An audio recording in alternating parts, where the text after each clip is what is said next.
বৃত্তের মাঝে থেকে আমার মতো করে এভাবে একটি দাগ দিতে পারলেই এই দৃশ্যটি আপনারা আঁকতে পারবেন খুবই সহজে। তো বন্ধুরা দেখুন, ইচ্ছা মতো এভাবে একটি ঢেউয়ের মতো করে দাগ দিবেন।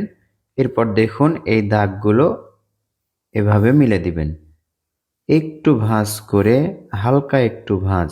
দেখতে পাচ্ছেন এখানে হচ্ছে সুন্দর একটি পার হয়ে গেল, উঁচু পার। একটু ড্রয়িং করলে তারপর আপনারা বুঝতে পারবেন। এভাবে আমরা ঘর আঁকবো, ঘরের চালা আঁকবো। এই তো সোজা দাগ দিব মাঝে, দুই পাশেরটা একটু ছোট। এখানে আমরা দরজা আঁকলাম, এই পাশে জানালার একটু দেখা যাচ্ছে।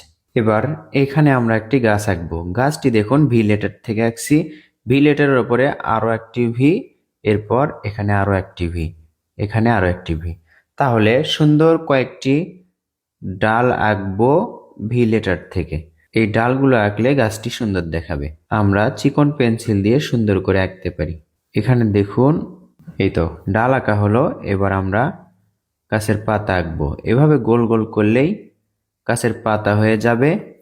এটা খুব সহজ টেকনিক গাছ আঁকার। আমরা গাছ এঁকে নিলাম।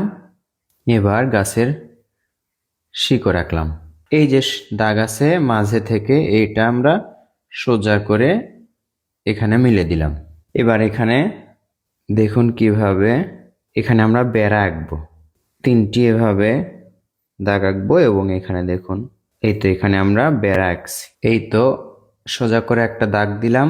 ওই পাশে, পাড়ের ওই পাশে কিছু গাছপালা দেখা যাচ্ছে, আকাশে একটি সূর্য, নদীতে কিছু পানির দাগ। এই তো দেখুন এখানে হালকা শেড, এখানেও একটু করে শেড।